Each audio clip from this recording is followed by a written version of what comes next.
Good morning, everyone. Welcome back to day 2 of the 5th IGPC-IIMA Annual Gold Conference. Yesterday, we saw the release of the results of the nationwide household gold consumption survey by IGPC and Price, which gave us deep insights into the buying patterns of the people across different strata. We also witnessed interesting discussions on relevant pressing topics like the spot exchange for bullion trading, both international and domestic, from the who's who of the business.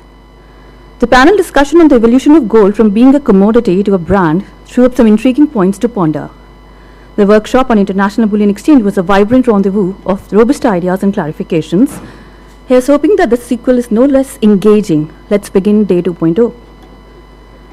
So, understanding the India-UAE Sepa for precious metals trade, I hear that this topic has been the buzz for over 2 months and everyone is eager to make that quick buck. But all is not that easy as it seems. We have Mr. Arjun Raghavendra, a legal eagle practicing at the Supreme Court, and to add that, a former IRS officer who has worked in Customs, DRI, Appellate Code, and as a OSD to the Revenue Secretary. He will be explaining everything that the agreement in context to precious metals. Sir? Yeah, good morning, everyone. First of all, let me start by thanking IGPC for this opportunity to discuss probably what is the most topical of issues as we stand today. This is pertaining to the India-UAE Comprehensive Economic Partnership Agreement, Sepa. And let me, with respect to the time limit, let me start directly. And I'm not going to take much of the time in the context, the background, and all of it. I think as far as Chapter 71, particularly gold, is concerned in India, one of the major policy issues has been, why is gold part of a particular CEPA or FTA or PTA or CCPA, and why is it not part of certain other agreements? I think this philosophical grounding or this foundational mismatch, if we can call it, has not been addressed in any of our policy discussions or debates over the period of time. So in this context, it is common knowledge now that gold was not part of RCEP negotiations starting from the very early rounds, whereas now gold is probably at the epicenter of India-UAE CEPA. There have been many instances where gold has been part of the FTAs in the past, South Korea, Malaysia, Indonesia, and just to put a caveat to it, there have been investigations, there's been misuse, there have been suspension. So again, philosophically, the foundational aspect is there's no clarity from an Indian policy-making perspective as to what are the lessons we've learned from FTAs vis-a-vis gold in the past, and what have we incorporated in terms of those lessons that we've learned. And it is in this context that I want to introduce the Section 28DA of the Customs Act, which was introduced in 2020. To put it in very simple terms, 28DA was introduced because there's been widespread abuse, for want of a better word, of the FTAs, because of which there was an obligation that was brought in on the importer for providing documents that support not just the originality of, let's say, the country of origin certificate, but also to provide supporting documents which probably must have happened at G2G, government to government basis. So this whole mechanism was brought in to provide, what is a layer of support to government to check whatever revenue losses, and the character rules which emanated from Section 28DA proceeded with all the guidelines and details with respect to the implementation of this new amendment to the customs law. So it is in this context that after the introduction of Section 28DA and the character rules, we're going to have a CEPA with UAE, because after RCEP was negotiated, we just had one with Maldives, and this is the first time we're having a comprehensive economic agreement. So I'll directly go into the India-UAE CEPA. So to make things very easy and simple for all of us, what I've done is I'm trying to explain the whole of this CEPA through 2 examples. So example 1 will be 7112, and example 2, I call that the story of 7108. So before we go to both 7112 and 7108, if you're going to be a trader or a person who's interested in importing gold, so how do we go stepwise? Let me draw a flow chart for this. So we first decide what is the product that is to be imported, and once the product has been identified, we go into the classification, which is the 8-digit HSN code. Once the classification and the description are fine, we just go to Annexure 2A of the Sepa. So Annexure 2A of the Sepa has line by line 8-digit description, classification, the standard rate, the effective rate, the tariff modality with respect to what is the tariff concession that is being offered, whether the tariff concession is being eliminated phase-wise, whether the tariff concession is being eliminated immediately, and every single detail that you can think of. So the next thing that as a importer I would be interested in is the Indian import policy. Is it free, restricted, or prohibited vis-a-vis that particular item? So then I go to the policy condition under the FTA as to whether there's a license required, is it under TRQ, is it free, whatever. Then I go to the rules of origin, and under the rules of origin I need to check which of the 3 verticals this particular product is going to fall under, whether this is wholly obtained or produced. Number 2, whether this is going to be subject to CTH change, value addition. Number 3, whether this is going to be covered under PSR, which is product specific rule. And then I'm going to look into the procedural aspects, and finally when all of this is done, the import is going to take place. So this is the flow chart, and now we start with the story of 7112. Why have I chosen 7112 as the most important aspect of this discussion? Why do I want to say the story through one of these examples? The reason is 7112 is, as you can see, the 6 lines are covered under Annexure 2A of the Sepa. So all these 6 lines pertain to precious metal scrap, and as you can see, the precious metal scrap, the effective rate of duty is 12%. So the standard rate is 12%, the effective rate is 12%, and all these 6 HS 8-digit codes are under the free list as per both the Indian import policy and as per the FTA, that is the India-UAE Sepa. The most interesting aspect of 7112 is, of all the lines pertaining to Chapter 71 in the India-UAE Sepa, as far as gold is concerned, 7112 is the only line under which the tariff elimination is immediate. So the day the government of India is going to be notifying the rates for India-UAE Sepa, the effective rate of 12% becomes 0. For everything else, it is going to be happening either over a 1% absolute concession, or there is going to be a phased elimination. So it's going to be through layered approaches, whereas for 7112, it's like from 12% to 0% in one stroke. As I explained to you, this is the first time in the history of Indian FTAs, the precious metal scrap under 7112 has been subject to tariff elimination immediately, because it is not the first time we've had precious metal scrap being put as a part and parcel of the FTA, but this is the first time where the tariff elimination is immediate, and especially when the tariff is, at 12%, the elimination immediate becomes a big issue. The third point is very interesting, that there is no limit on the import quantity as far as 7112 is concerned. Now the next point we're going to look into is, where does 7112 fall with respect to the rules of origin? Rules of origin is detailed in Chapter 3 of the India-UAE Sepa. So in Chapter 3, rules of origin comes under 3.21a. I'll elaborate this further. So in 3.21a, what happens is, it is explained as to what is wholly obtained. So for the sake of clarity, because there's a lot of confusion as to where will 7112 fall, I'm just copy pasting this. So I'll just read it. For the purpose of this agreement, a product shall be deemed as originating in a party and shall be eligible for preferential treatment, provided it is wholly obtained or produced in the territory or of the party as per Article 3.3, wholly obtained or produced product, or, okay. So the or refers to PSR. So why have I highlighted this or? So to put it in very simple terms, what Article 3.2, the origin criteria, is saying is, the product to qualify under the Sepa, it either has to fall under the category of wholly obtained or it falls under the category of PSR. So once the importer decides whether this is going to be wholly obtained or PSR, he proceeds further, because the procedural aspects are totally different between the two. Now let's go further and see what is because in the previous slide we've noticed that it says as per 3.3. So what does 3.3 say? So 3.3 very clearly says 3.3H is what is very specific to 7112, which is precious metal scrap. So 3.3H says waste or scrap resulting from consumption or manufacturing operations conducted in the territory of that party, fit only for disposal or recovery of raw materials. So now we go back. Okay, so chapter 3, rules of origin wholly obtained. 3.21A, where we saw that this is falling under wholly obtained. 3.3H, where scrap has been detailed. Now the point is very simple. Scrap has not been defined anywhere in the customs law. It is not defined in the customs rules or any of the delegated legislations.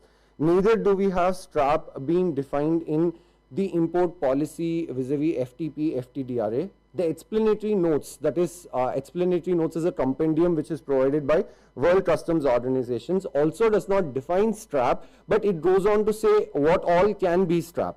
So now having said all of this, we are now very clear that 7112, there is no upside limit, the import policy is free, tariff elimination is immediate, it falls under the category of wholly obtained, and to be wholly obtained it has to be under 3.31A, and 3.3H talks about scrap. And what is scrap? I mean, is something that the customs officials will have to apply their common sense to, and which will have to now be procedurally determined by what is called the country of origin certificate. So this country of origin certificate is the most important document as far as 7112 is concerned, which is part of Annexure 3E of the Sepa. So this country of origin certificate has a specific column in it, and that column will have to very clearly be specified by the designated authority in the UAE. So who is the designated authority? The designated authority as per the agreement is the Ministry of Economy in the UAE. So the Ministry of Economy will have to certify that this particular originating product, let's call it gold scrap, okay, is wholly obtained.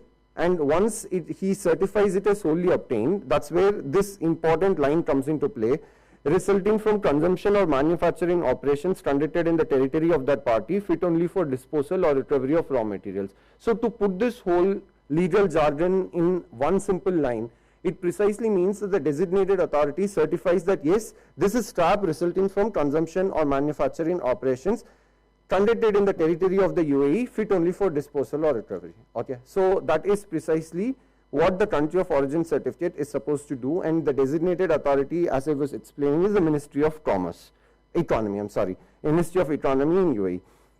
Now, the very interesting part is, let us assume that there's going to be a lot of gold jewellery which gets converted into scrap, and it's 24 karat.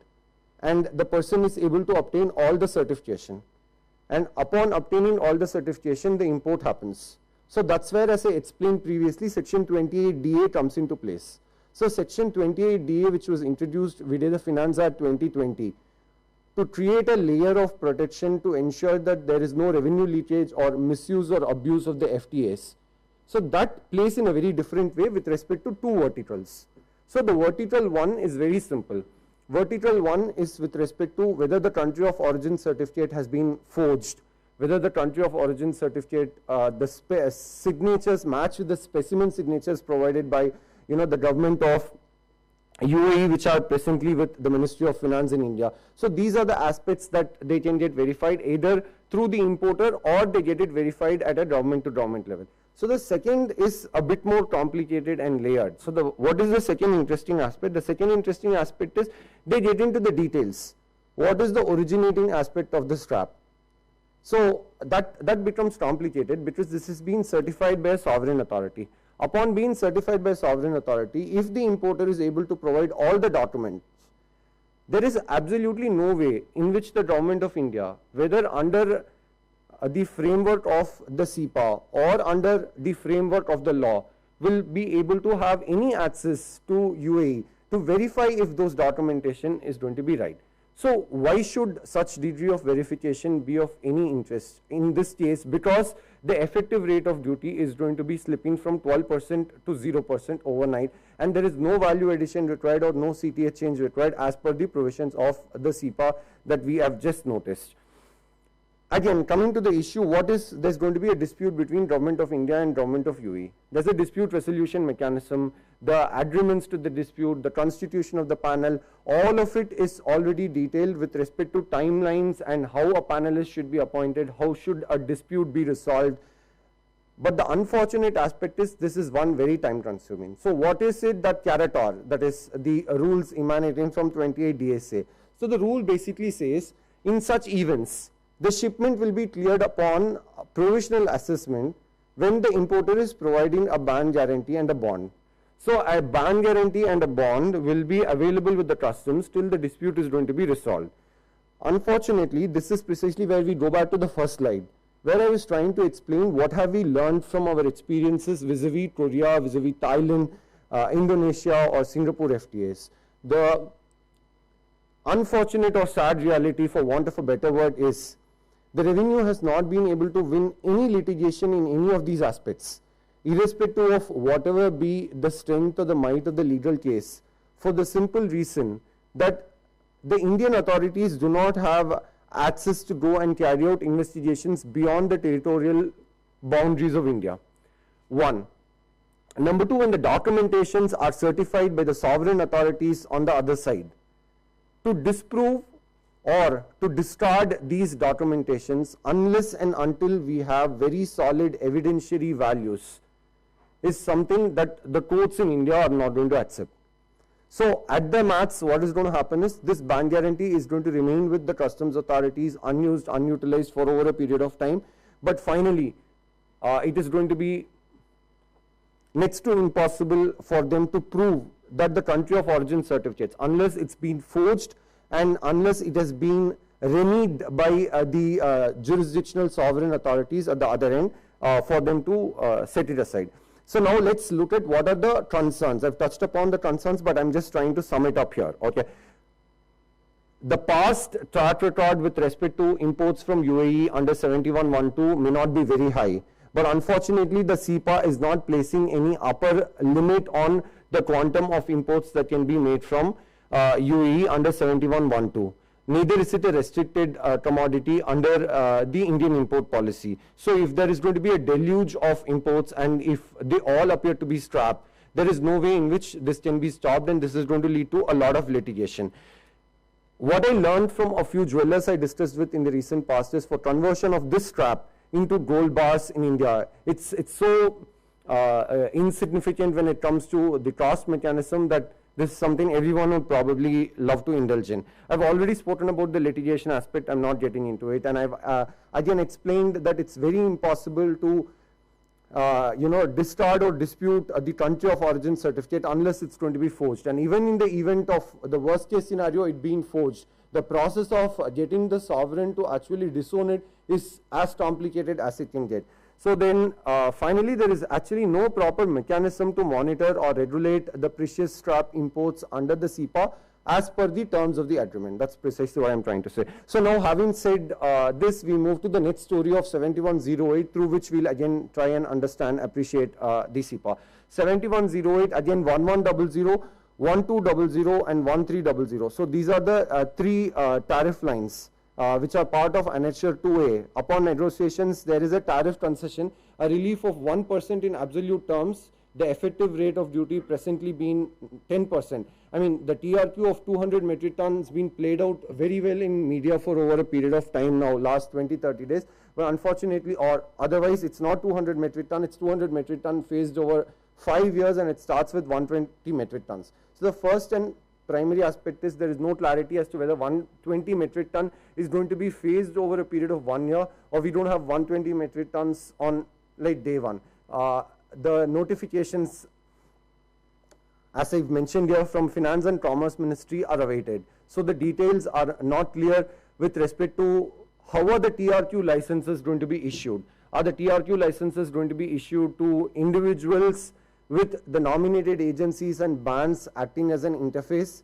Are the TRQ licenses going to be interlinked to the individual licensees vis-a-vis their past exports? Is there going to be a 80-20 model? Is there going to be linking with respect to exports? If there is going to be a linkage, then what is the protection that the commerce is going to extend to the nominated bank or agency in the event of any of these licenses being found to be forged, fraudulent, or whatever, because this is a complex web, and in the past the nominated agencies and banks have had to suffer a lot of litigation on account of certain fraudulent or allegedly fraudulent activities carried out by importers. So the rules of origin very specifically speaks 7108, unlike in the case of 7112, will fall under the category of PSR, where it has to be certified delivery gold bars in different denomination.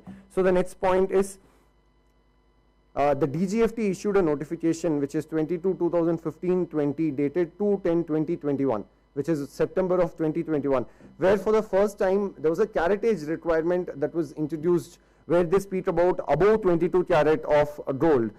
This is actually, legally speaking, contradiction with 2.02C of the FTP, because 2.02C very clearly says the policy conditions will have to be specified against every 8-digit head, whereas this has been inserted through an explanation. So now we move further from that with respect to 7113. When we talk about 7113, again 19, 10, 20, 30 and 40, the effective rate is 20%. The tariff concession is just 1% for over a period of 5 years. There's a TRQ of 2.5 metric tons, again 2100 kgs to 2500 kgs plain over a period of 5 years. Then there is 7106, which is restricted. Again, the condition is this is because it's silver, the value addition is only 3%. So now we'll talk about the concerns pertaining to 7108. I'm going to be rushing a bit through because we're running out of time. So 7108, the first and foremost problem is going to be the Dore differential duty now is 0.65% in India. So this is going to significantly impact the Indian refining domestic industry, and there is no clarity as to how this is going to be overcome, because it appears, I'm very consciously using the word appears, from the Sepa, that this has not been factored in at the time of negotiation. Number two, how are these TRQ licenses going to be monitored?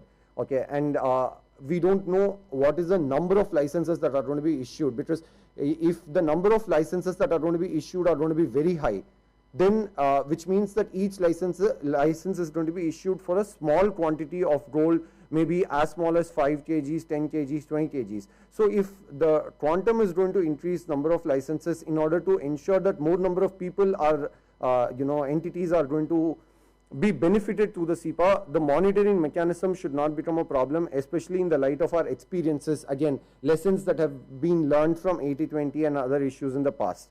So there has to be a lot of clarity that needs to be brought on classification, on the requirement of caratage and other issues, so that this doesn't lead to a lot of unnecessary litigation as we move forward.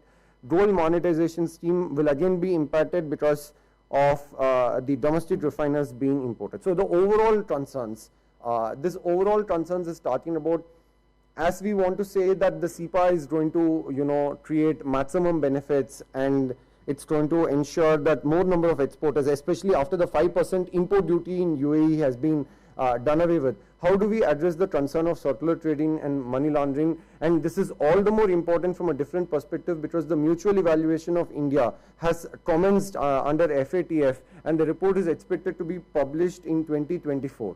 So the next 2 years being very critical and crucial from this point of view. If circular trading and money laundering are going to be increasing because of this Sepa, with UAE being probably one of the most preferred destinations for gold import, how do we handle it? Number two, I've already dealt with it. What are the lessons? How we going to take forward? Number three, this is the first time gold under any FTA or Sepa has been subject to 40% value addition. So is this 40% value addition redundant? Because if somebody were to be indulging in 40% value addition and they don't import that particular piece of gold into India, is it going to be competitive in the market at all for the person who's going to be dealing with it? Then what is the whole aspect of the FTA? If the gold duty is going to be reduced, and or if the gold duty is going to be brought to nil, all of these FTAs will completely become redundant in one go. So the final point is with respect to the larger issue of various reports stating that the smuggling of gold into India through multiple means is close to the tune of around 200 to 250 tons on an average every year. So will this have, what will the dynamics be, how will this play out vis-a-vis increasing or decreasing the smuggling? So the next issue I've already discussed with respect to TRQ. We don't have any clear idea about the captive consumption conditions, or if there are going to be any end user conditions in this. So finally, litigation we've discussed, and TEI without any solid reasoning as to why 7112 is being given this concession. So I have few more minutes. In case you have any questions, I'd be happy to take them.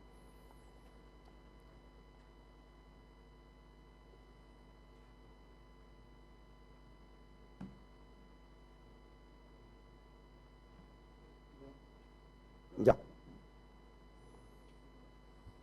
This is a very interesting and very elaborate presentation. Thank you very much. And we have highlighted all the points which are of concern very elaborate, in a very elaborate manner. And here in this case, particularly the when 7113 initially you mentioned that where the duty will be 0% with immediate effect overnight. This is a major issue, and it can circular trade. Of course, I agree with you that it will people will export jewelry, convert to scrap, and then again it can be imported back into India at 0% duty. But what do you think that custom authorities are going to do for this thing to avoid this kind of smuggling, and particularly when duty differential is so much of this? So basically it is a legal way of smuggling of gold into India by just putting scrap and importing into India. Yeah, I'll answer your question a bit differently. Unfortunately, there's been a lot of confusion in India with respect to which agency deals with what. Okay, there are three verticals here. One is we have the commerce, then we have the finance, the customs, and third we have the RBI. So the role of the RBI is restricted only to remittances, which are the directions they issue to authorized dealer banks. As far as the import policy is concerned, okay, it is purely the domain of the commerce. The customs is involved only in assessment, classification, and the clearance of the goods. So the point that you've asked is purely with respect to how will commerce issue notifications to deal with 7112 is something that we'll have to wait and watch. Because this is free also. This is this is not a restricted item also. Correct. It's a major item of concern. Had it been gold, maybe it was through nominated agencies or nominated banks only. So there will be a better mechanism of regulation. But in this case, there is no regulation. It is freely available, for trading. So this is a major item of concern. You're right. So, so all those lines under which the scrap can be potentially imported, and which is, as you mentioned, that has the potential of maximum misuse. So I'm sure department has numbers under all those lines. So is there a mechanism where you can actually restrict the amount of the revenue foregone under all of these heads? And can revenue actually restrict it to those numbers? Which so if I understand your question right, you're basically talking about, can we put a cap on the amount that can be imported? Absolutely. See, they cannot go against what has already been notified vide the Sepa. For example, we spoke about 7108. Okay, we looked into 7113. We looked into 7118, where there is an upper limit. So in those cases, there cannot be an import of, let's say, more than 120 tons. Okay, more than 2,100 kgs. Okay, so there is a limit. As far as 7112 is concerned, there is no upper limit. No, so my point is that the basic premise on which these agreements are negotiated, revenue is mindful of the fact that how much could be a revenue foregone under all those chapters. I will explain so your cannot point. Be going 10 times or 20 times of that, what you had projected. I totally agree with your concern, but I'll explain it through a different way. Section 28DA of Customs Act was legislated in 2020 to ensure that there are no abuses of FTAs. But the most important caveat of Section 28DA is, if there is even a remote contradiction between anything under 28DA or the delegated legislation vis-a-vis character rules and any agreement, the agreement prevails. So what I want everyone to appreciate is 28DA has the approval of the Parliament of India. Okay, because it is legislated, it is amended and inserted into the Customs Act, and the delegated legislation is from the executive. But it is very clear from the Finance Ministry guidelines and also the FAQs that they've released that if there is a contradiction, they want to maintain that there is no contradiction, but in the event of there being a contradiction, the agreement will prevail. So tomorrow when there is no cap in the agreement, we try to bring in a cap by saying, let's say 100 tons of scrap can only be imported when the agreement is saying unlimited, then the agreement prevails. I hope that answers. So here the dore bars, one thing is that dore bars now is a problem for the refineries, because the duty differential of 0.65% has no meaning, because when we are getting 1% discount already on the refined gold. So here the gold refiners can import scrap straight away instead of dore bars. What do you think? No, I mean,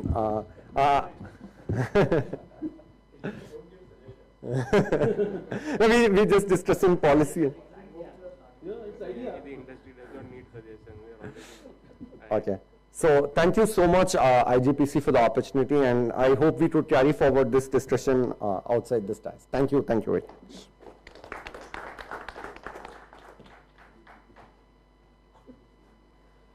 So it is a moment of happiness and of a great privilege to be welcoming amongst us today Mr. David Tait, who is the CEO of the World Gold Council, Mr. Somsundaram,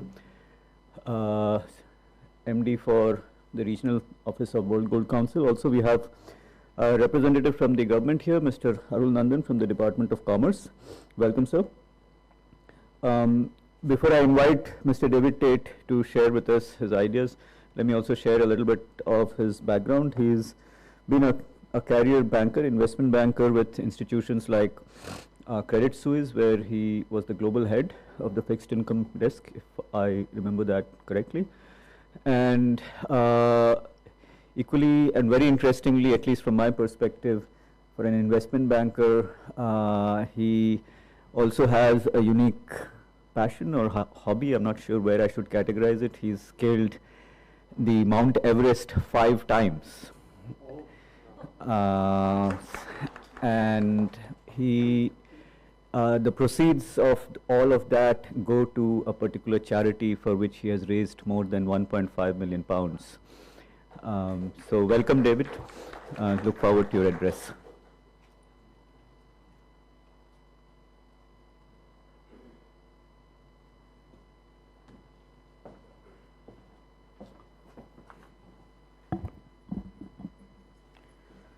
Well, thank you. Good morning, and thank you for that welcome, Arvind, and all the IGPC for inviting me here to speak this morning.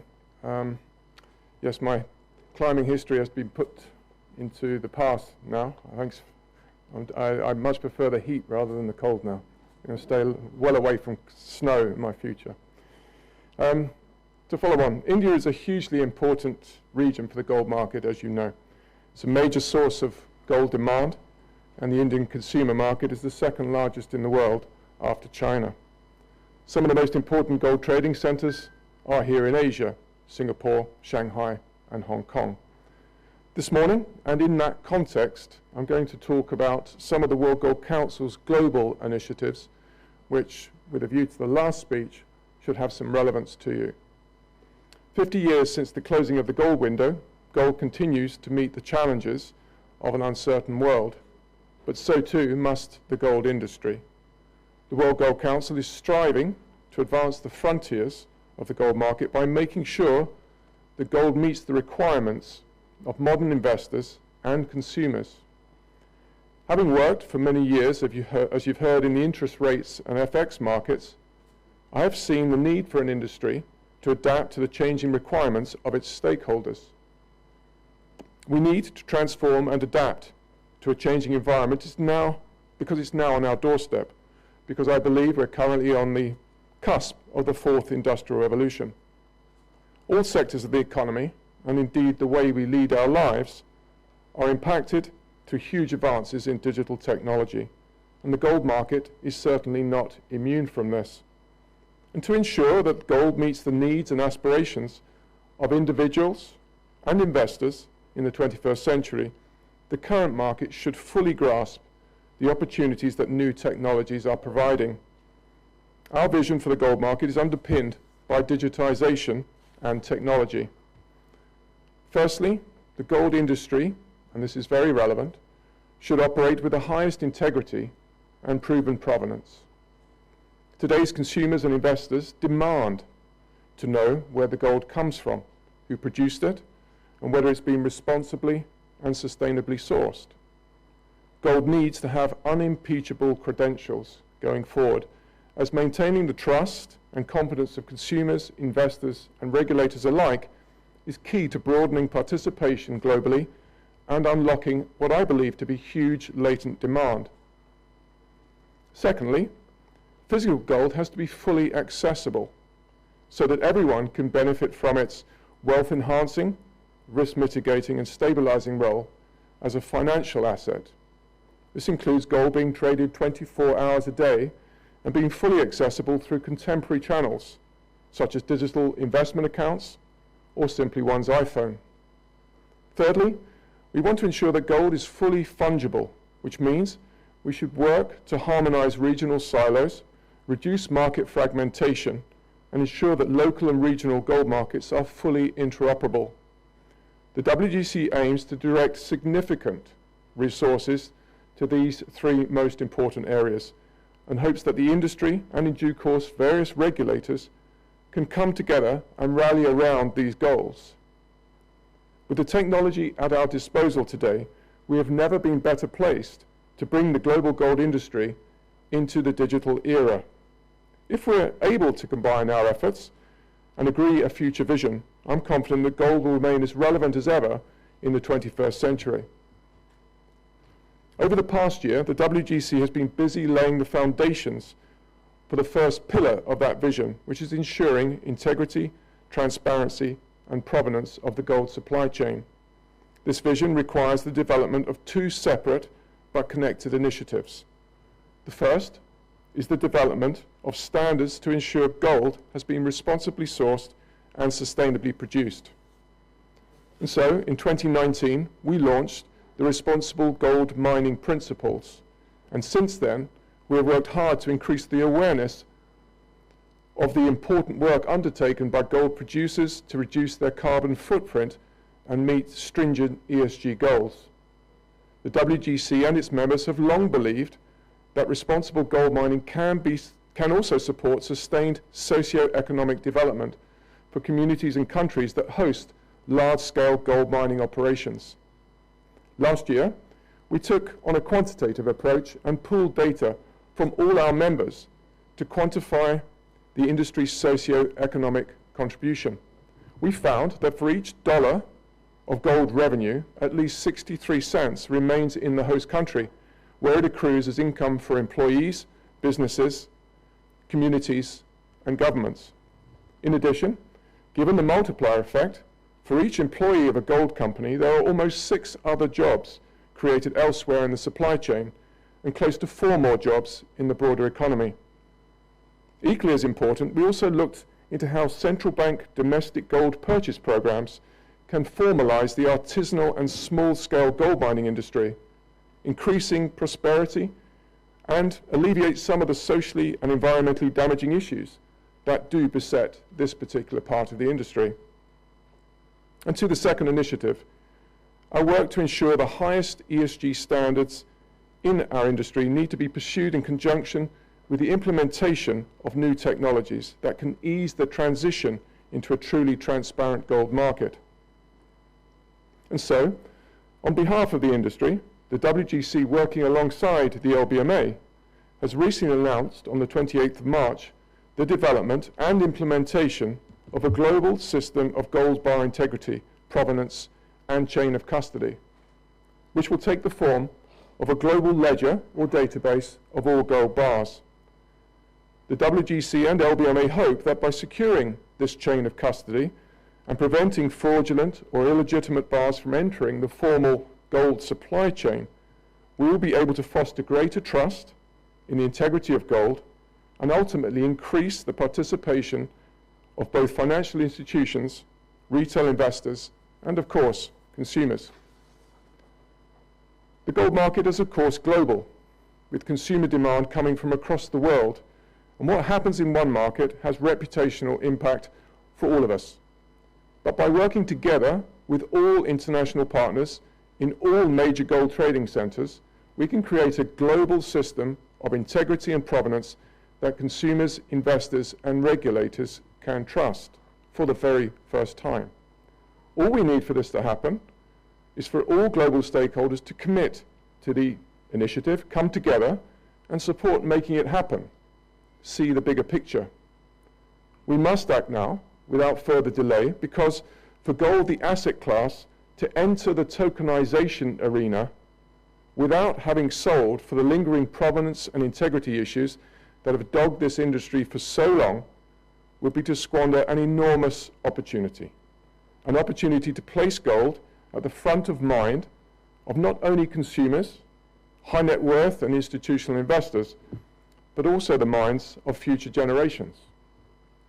It is clear, as you've heard, that trust is at the front of all World Gold Council initiatives. Our global research has found that 48% of retail participants actively considering making a gold purchase cited trust barriers in regards to both gold products and gold providers. 60% of those polled simply didn't understand the actual product on offer. And so in response, after extensive industry consultation, the WGC launched the Retail Gold Investment Principles, or RGIPs. These new principles have been developed to enhance best practice in the retail sector and to increase trust in gold as an asset class. We first introduced the RGIPs to India, where industry stakeholders came together to form a steering committee focused on drafting a gold market-wide code of conduct.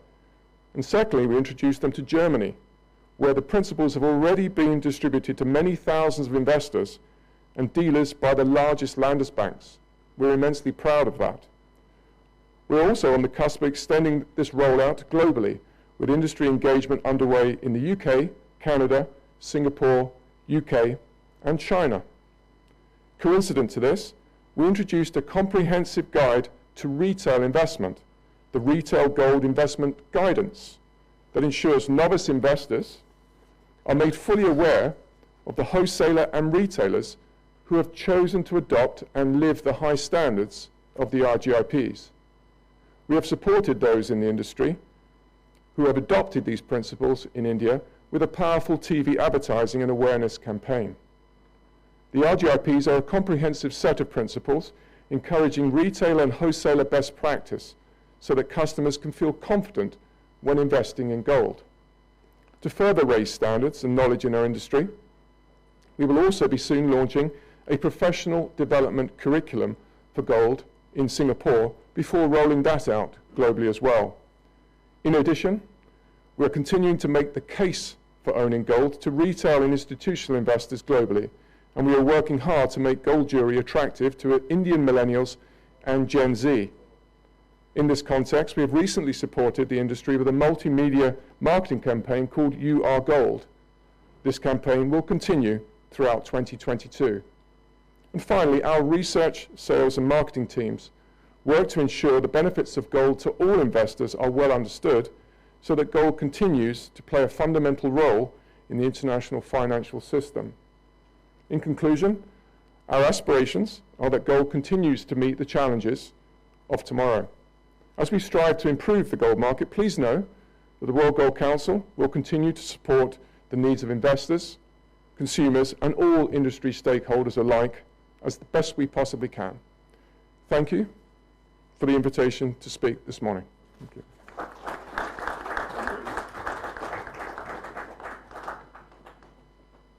And now we head to the first panel discussion of the day.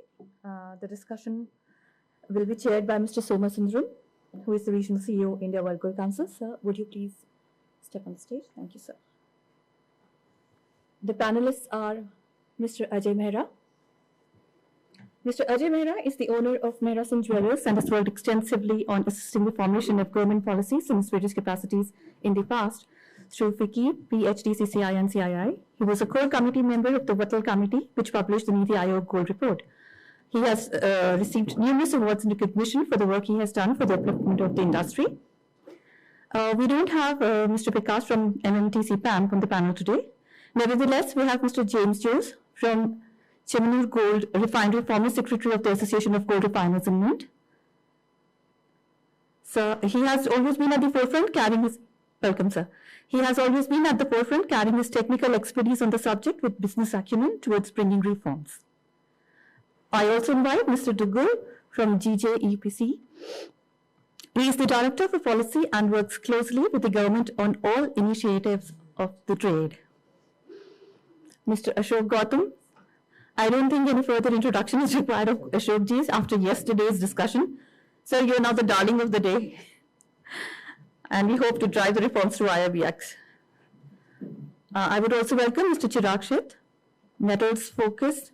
He's the principal consultant there. He joined Metals Focus when it was started in 2013 and an expert to go for to understand the developments on the ground in global and Indian markets. This session is being moderated by our own Mr. Sudhesh, the head of India Gold Policy Center at IIM Ahmedabad. Gentlemen, I'd like to warn you that if Sudhesh has given you some pointers that what he'll be asking, just dump them. That is not on a candid note, by the way. Thank you. Thank you, Anu. Hello, everyone. Good morning. So, we get out to this, I'll be here. Yeah. Now, it's been 4 years, getting to be 4 years since the Wattle Committee report was published in 2018, and quite a lot of developments has happened. Implementation has happened. So let's start the discussion first looking into what has been the progress, like what are the things that's been done so far. Over to you, Mr. Ajay. 2 words, too little. Clearly too little. The Wattle Committee report, amongst the other things of this report, I think a great aspect of the report is not only has it explained or sought to explain and position India vis-a-vis the gold market and its position in international markets of where it is, but also aspires to take it to where it ought to be and how to get there. So where are we, where do we need to get, and how do we need to get there? And then they've broken it down into all different segments through chapters on mining, refining, exports, monetization scheme, the bullion exchange, which is one of the initiatives which has been recently launched. All in all, from my humble perspective, not enough has been done, much more good work to be done. Okay, here to zoom on that. So, what's stopping the progress? Well, there is, I agree with Ajay that there is a lot more to be done, but I still think that we can take some heart from the fact that many of the more difficult decisions, like hallmarking, India Good Delivery, even announcing the bullion exchange and getting the framework ready, have all been done. I mean, in a market like India, it's a little tough to move things, and hallmarking itself has taken 20 years. So I would say that it's a mixed bag. I wouldn't entirely say it is, but there is a lot needs to be done. The biggest thing is obviously for every decision that's being made, it's the way it appears is we are actually not taking the industry into confidence. That is the actions are being taken, but there is always that bit of a stress with the industry. Whether it be hallmarking, it could have been smoothened out a lot better. The way it was presented was there was a big conflict with the industry. And fundamentally, I have always maintained this. Till we ensure that we have banks operating with gold as a financial asset, we are going to have a lot of difficulty treating gold more as a commodity and off and on having what I call imbalanced policy measures. So that's the way I would leave it. So can I say that it's like building a dam and expecting the river to flow back? Yes. May I add? Yeah. So I think SOM really has to be given credit for patience. the report itself articulates the amount of time within which the recommendations ought to have been implemented. And I think at the outset, there is no longer period than I think a period of 2 years within which everything should have been done. You've mentioned that this report was published in 18. Now, pre-COVID, this report's implementation should have happened. What we're still finding is a couple of drops. The exchange has finally been announced. We're going to see now the good work that's going to be done. That said, I would also like to emphasize is if you have an aspiration to grow a market, you have to see this collectively, which is what the Wattle Committee report actually sought to do. So it got all the stakeholders, put them together, and said, and they actually, from there, they created a hypothesis and also a direction of where they ought to be, how they need to get there. Unfortunately, that report languishes, is my humble opinion. But I guess this is the government of India, so what does one do? Well, I'll get this to Mr. Duggal. Yeah. So, as Mr. Ajay has said, there has to be coordination within the industry and a proper representation. But what's been happening over the years, even after the report, which is quite detailed, very comprehensive, and comprehensive, not just comprehensive, sets out the goal really well. Still, we see various associations representing various requirements. What is stopping the industry to come together, think on what's required for the industry to grow together? If at all, if it was represented in those ways, the bureaucrats or the policymakers who are sitting there to take the decisions, it will not be they wouldn't delay on those decisions. So, because that's what I've been seeing in 3 years over here. Yeah, you have rightly said.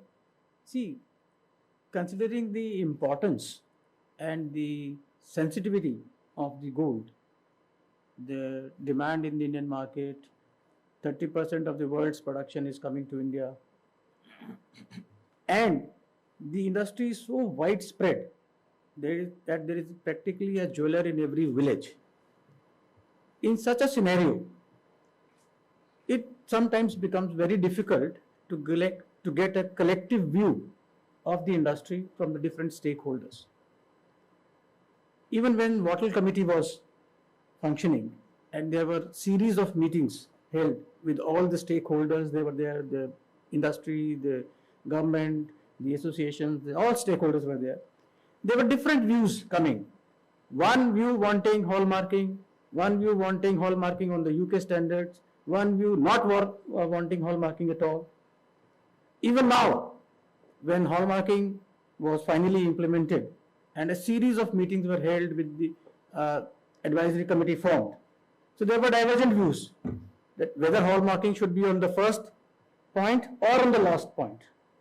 See, the industry is so fragmented. So what the associations, how the associations are working towards bringing this fragmented industry together? Because that is what, in fact, what Mr. Somachandran also said, that sometimes government is also, not sure as to what decision they should take, because the industry is itself not able to decide what they want to do. There is so fragmented views, and considering that only, the government now has... How long is this going to stretch? That is why the government has now decided to set up a national council for gems and jewellery for taking a holistic view on the domestic aspects of this industry. Okay. So it is presumed that once this council, the proposed council which has now just been formed, the company has been formed, and when it gets into shape and starts working, then perhaps a more holistic view of the needs, of the requirements of this industry will come forward. Okay.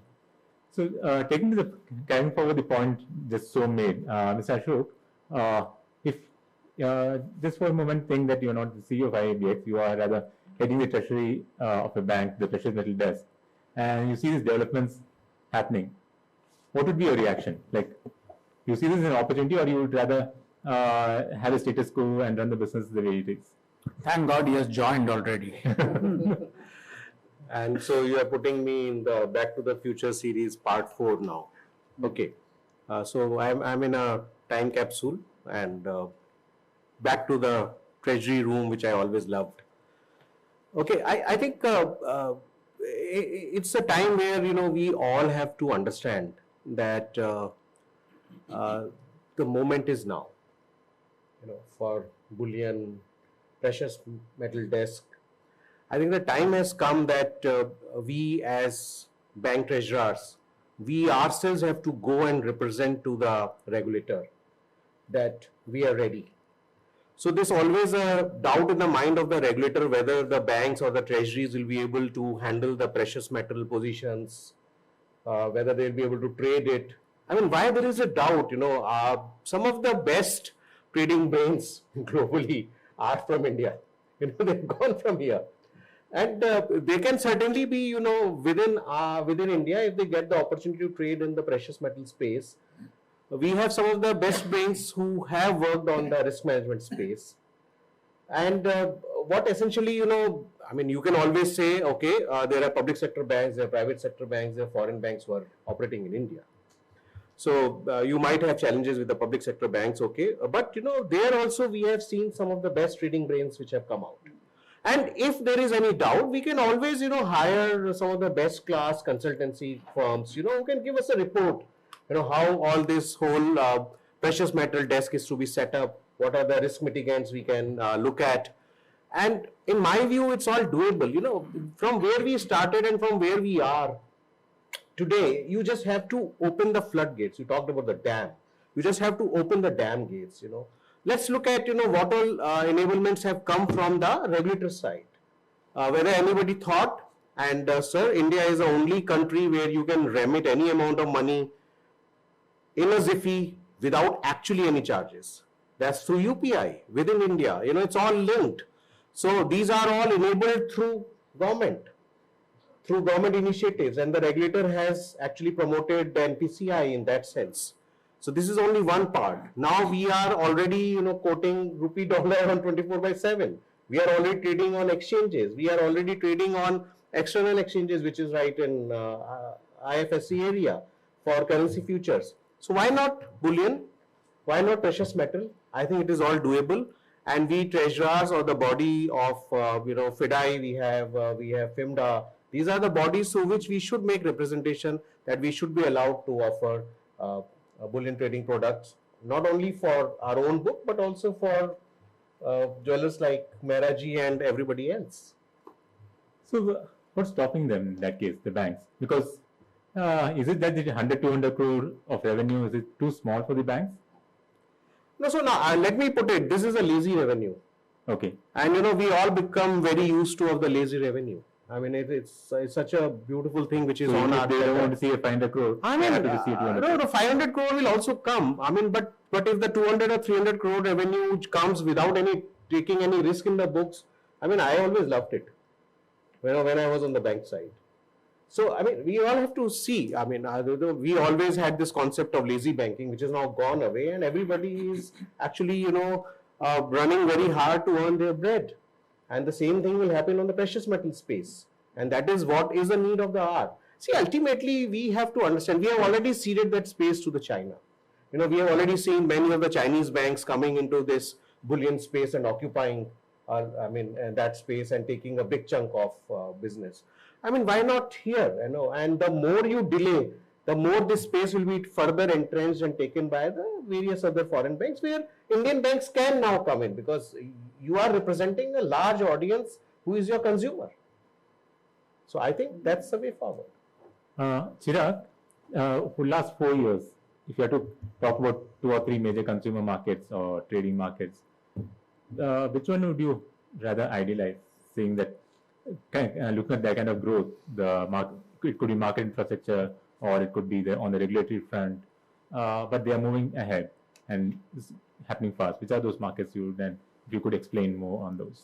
I think the one that fascinated me was, China, the kind of developments that they've done, not just in terms of, development from the government side in terms of support, but just technological advancement. I remember when I first went to Shenzhen during the IIMA conference, and I was looking around in various gold shops, the kind of products that they've come out with, focusing on the younger generation, focusing on, ease of I would say manufacturing, designs. I think that is something which was, clearly fascinating to me. And I think a lot of it that we could learn from them, given the fact that we've got such a young population, and the products that our, market is available is largely catering to people who are, kind of 30 plus, whereas our 60% of population is below the age of 30. That's one fascinating market. Another market which really fascinates me is Thailand. Kind of innovative products, that are coming out. Taxation is really very supportive. So I would say, China and Thailand are two markets which India should really be, keeping a watch at.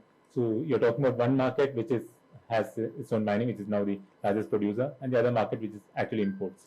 Imports, absolutely. Right. So, and we could rather more related with Thailand for the kind of, if I had to, do you have any kind of numbers on how Thailand's export market has improved? I think, Sudhish, one of the beauty about Thailand market is it's a two-way market, For example, let's say what happens in India is that India is a one-way market, right? So even though scrap that gets generated in India, essentially is in the country. Whereas you saw in Thailand in April 2020, where large swaths of scrap, came into the market. The Thai, traders were able to export the scrap to Switzerland, again, kind of refine it, bring it back, send it to some of the other countries. So I think what happens is that it's a vibrant market, which is there, and it provides opportunity to everybody to, kind of sustain in that market. So you looked at, I think Thailand probably exported in 2020 about 200 tons of gold, we saw that nearly 80 to 90 tons of scrap was sold in Thailand, by the consumers. So today what is happening in India is essentially we are a one-way trading market. Hopefully, once IIBX gets set up and GIFT City, you would have these two-way trade which is happening. But still, we need to really think that how the gold which is lying over here gets more productively utilized, Okay. So that takes me to Jane. Okay. I'm sorry, no. You want to add there? Can I just add a little bit, please? What Chirag has mentioned is and then I think earlier as well, we talk about designs and innovation. I think everything that you may do has got to you first have to unleash a market through development of policies that are enabling. So till you don't enable trade, what can you do? For example, we talk about export market, we look at the lack of value addition in the exports. My question to you is, there is something called the internet business. Do you realize that you can't sell jewelry, gold jewelry, on the international price of gold through the internet?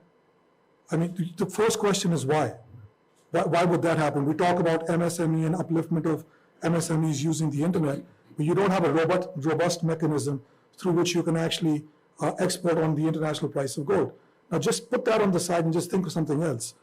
You think about the success of the diamond industry and the cutting, how India has become the cutting center of India, yet we are not the global refiners of the world. Why aren't we being able to replicate that success?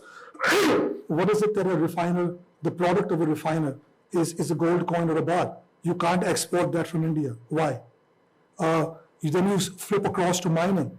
I think in China, and I think Chirag, you'd have to correct me, or Som, you'd have to correct me, I think in the 90s, India and China were both at 1 ton each of mining. I think India has approximately 200 tons. Correct me, please. I stand to be corrected. Yet we're still mining only 2 tons of gold, whereas China has developed this. So your mining is sort of sitting there. So a lot of potential, yet nothing is happening. We spoke about how industry is so fragmented, and there is a domestic council which is being formed. And here comes back again to you, is that from 18, this domestic council is being made, and it's 22 and it's yet not made. So we talk about incredible India and how quick are, the powers that be. To make a domestic council to do this I would have thought it would have taken a couple of months at best, or at worst rather. But, like I said, 4 years in, it's still in progress. I'm going to take just a minute more, please, if you don't mind.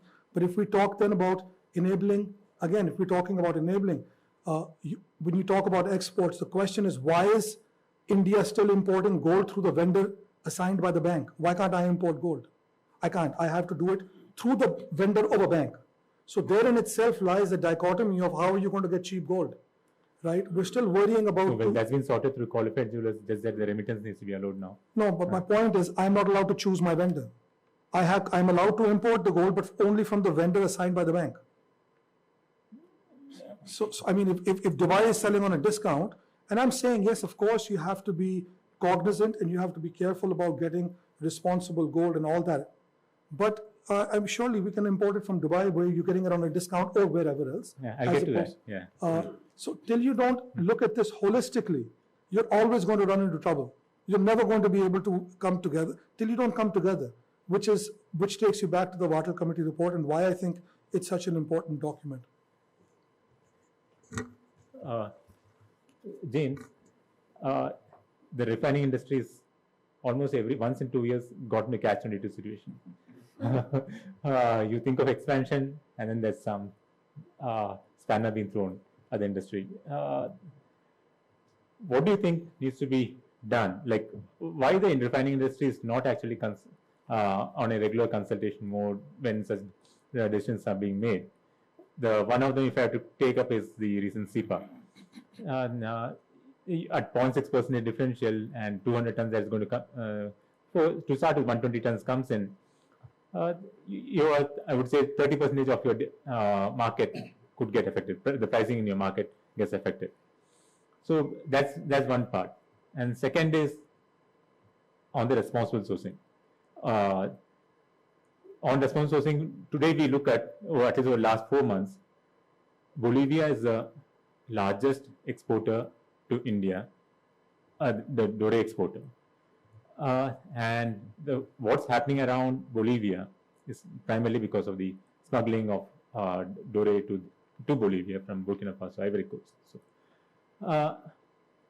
So how's the refining industry going to tackle these two set of situations? Because there's one set of refiners who are not mindful about the responsible sourcing, and one set of refiners like yours and a couple of them who are very mindful of it, and it's always been tough to negotiate on that. I fully agree with what Sudhisha said. If you look at the profile of the refining industry, I regret to mention that it has been dominated by two sets of people, like you mentioned. One set of refiners who are technically competent with all the expertise in refining and what you call back-end collection and all these things. And there is another set of refiners mostly coming from the bullion trading background. It is this segment of the bullion trading refiners with bullion trading background that is bringing problems into this industry. Like if you look into the initial years, the Dore import started from 2012 onwards, and there was a systematic growth of quality refiners coming up into refining. But when there was a 2% duty arbitrage vis-a-vis excess-free zones in Himachal Pradesh and others, you have witnessed a lot of migration to the excess-free zones, where fly-by-night operators with makeshift refineries started setting up small refineries to take advantage of the 2% excess duty benefit. Then the GST came, all of them closed down. Then because of the COVID lockdown, there was logistic disruptions. So we have been, and then the government brought down the 2% duty benefit to 0.65. Some of them vanished. So we have been witnessing a lot of disruptions and change, as well as changes in the government policy decisions. Now we have this Damocles sword of UAE FTA 1% duty difference. We don't know how the industry is going to tackle this. There is a lot of ambiguity and we need a lot more clarity in this aspect. But one thing I would say, the refining industry has been growing steadily. From 2012 to 2019, we have been growing steadily in volumes, and we have reached a level where we have produced for around 45 to 50% of the countries, around 45% of the countries' bullion requirement from Dore. It has been growing up. So 55% finished product import, 45% from Dore. That is a comfortable volume, which is growing up steadily, but because of the COVID lockdown and logistic disruptions and other issues, that became to a standstill. Now, if you look at the sourcing part, the small and medium refineries are facing a lot of hurdles in sourcing Dore on a consistent basis from African countries and South American countries, mostly because of policy issues, export duties in those countries. As you said, Dore migrating to, when Ghana is imposing some 5% or 3% duty, export duty, all the Dore in Ghana is migrating to nearby countries which are not having any export duty. Similar case with Bolivia. So these type of supply side restrictions or constraints are always affecting the growth of the Indian refining industry. But as some of our friends rightly mentioned, we have been, our association, the Refinery Association has been vehemently demanding the government to permit the import of scrap gold also into the country. Like what Chirag said, in Southeast Asia there is around, including Japan, there is considerable quantity of scrap coming into the market, what you call monetizing of, because of various reasons, or they're changing the profile of the consumers. A lot of scrap is coming in Southeast Asia. Then you have the Middle East countries like Dubai, I mean all these Middle East countries, where a lot of scrap is coming. But unfortunately, it is not, the government is not permitting the domestic refineries, which could have benefited the small and medium refineries in India to import the scrap and enhance our production. If you look at the profile of the domestic refining industry, we can say 50% of the Indian bullion production from Dora is handled by one single company, or 50 to 60%. And the remaining 30 or 35 gold refineries licensed by BAS, who have the permit to import Dora, is doing minuscule volumes, and that too in a very irregular manner, haphazard manner. Then there is, of course, the market conditions in India are also responsible for that. Many of the times we have the Indian market in a discount. So when I am contracting a long-term supply with a miner abroad, I need to take my regular supplies. When the Indian market is in a discount, I need to divert it to some other refineries in some other country. So only those capable refineries or buyers in India who have the financials to divert, or have the connections to divert the regular supplies to some other country can survive in this market. So there are a variety of reasons that is affecting the capacity utilization in India. It is not that there is any dearth of capacity. There is around 1,500 to 2,000 tons of bullion manufacturing capacity in the country. We're talking about this at a point when UAE is getting really strict on their compliance. Yeah, coming to the regulatory part, I mean, coming to the responsible sourcing part, I would say there is nothing stopping the Indian refineries in adopting responsible practices. In fact, there is lack of enthusiasm because there is no support or there is no monetary benefit for anybody going for the responsible sourcing route. If you look at the 0.6% doesn't cover that. More than no, in terms of we have not started considerable supplies to the commodity exchanges. As and when the supplies to the commodity exchanges start picking up, they will be enforcing this responsible sourcing part. As of now, most of the Dora, most of the bullion produced in the country is going to the local market.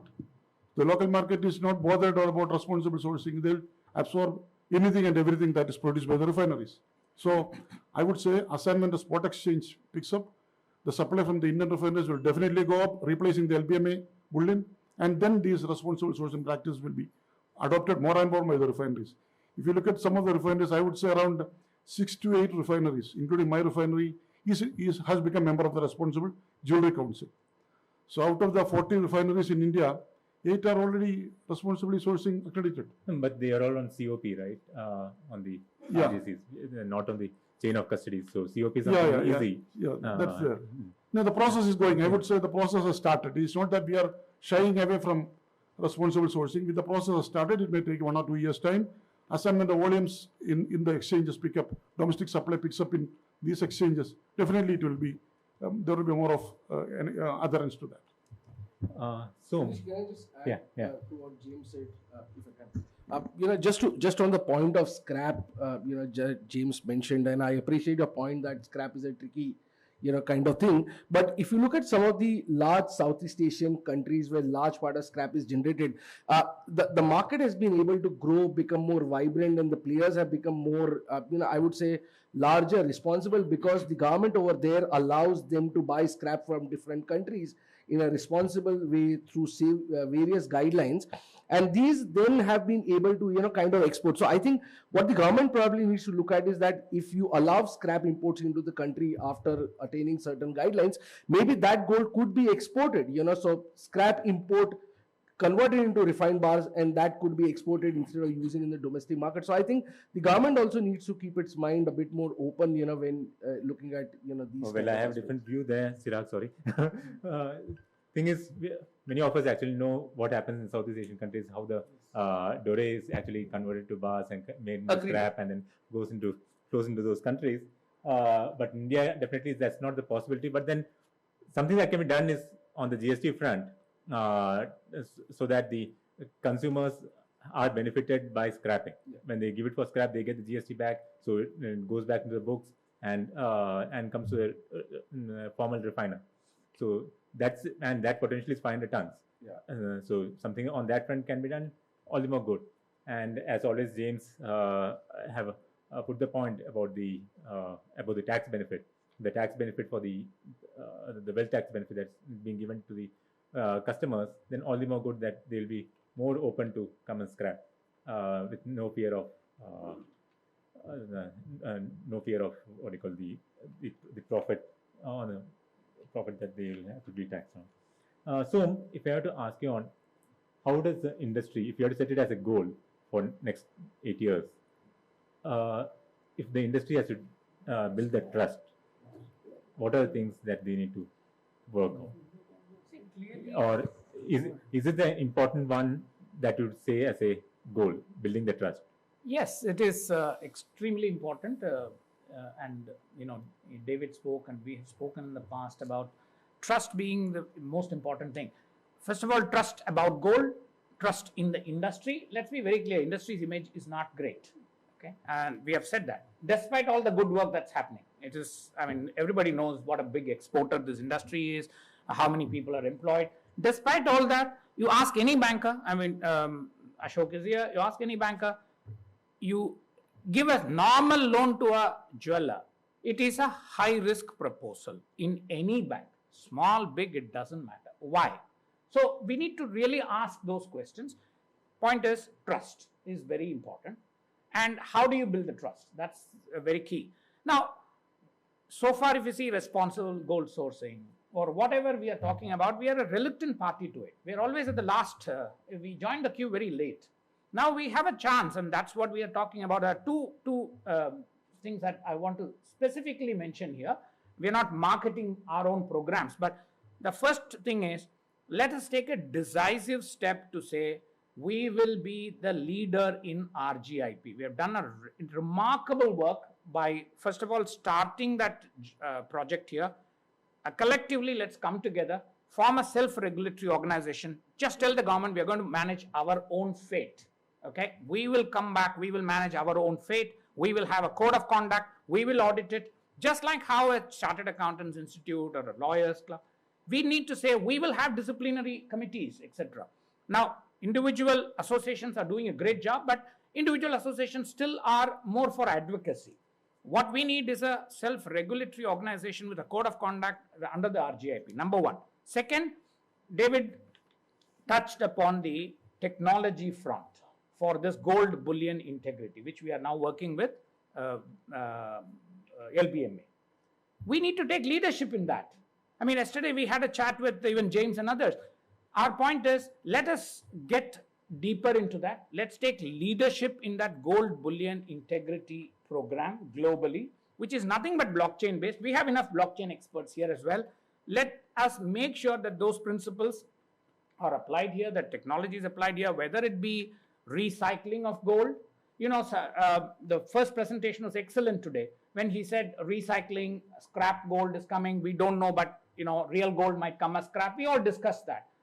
The solution is in technology. Solution is in blockchain. If you know where the scrap has come from and if you can trace it to the point of origin, there is no problem. So let us work on, as I said, leadership in the gold bullion integrity. It is a joint effort of LBMA and World Gold Council, but essentially it is for the globe. It's not our personal this thing. Let's take leadership in that. And internally, I think people like Ajay Mehra and others can come together. We will form an SRO, and SRO is going to be independent. We'll have the best of the people managing the SRO, not even the industry people. Let's work through that. And that is the way, in my opinion, we can build trust. And then the fate will be in our own hands. And as you rightly said, GST has to be given. You go to the government and talk about GST. We have done it even for the exchange, domestic exchange. The worry is too much. They just don't want to do anything because they said, look, first time we have collected, we don't want to give any refunds. This is too complicated because suddenly the refund will be more than the original GST itself.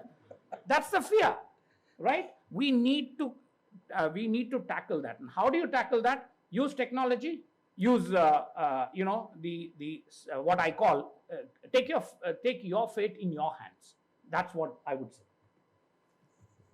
Mr. Mehra, if I were to carrying on that, because we are on as Arjun was talking about, the FAT of mutual evaluation report we started off, and it's very important that we clear it off and we don't get to a grey list, because there's quite a lot red flags that's been coming in with respect to the gold trade in India.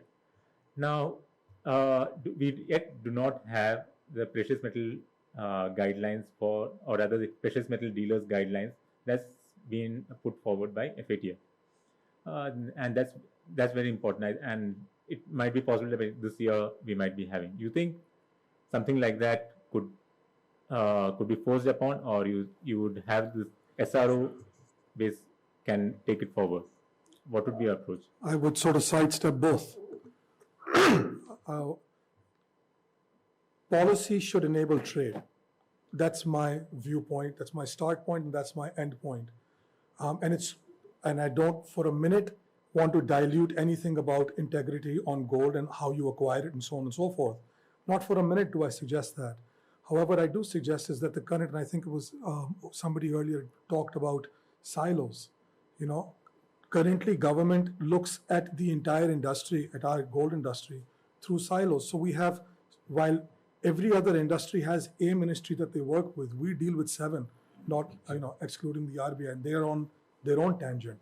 So till we have so many different stakeholders deciding our fate, we're never really going to be in a position where we're going to be able to satisfy anybody.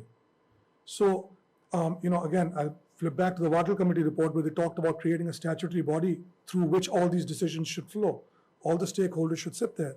So, be it a bullion exchange, you're still going to have outliers, people sitting on the side within the government complaining about how that's not good enough from their limited perspective. Those perspectives need to merge into a singular perspective, and that singular perspective needs to be the voice of India vis-a-vis the international market and where India belongs there. In the absence of that, I think, great attempts, and yes, my one pointed answer is yes, this is fine, yes, everything else is also fine.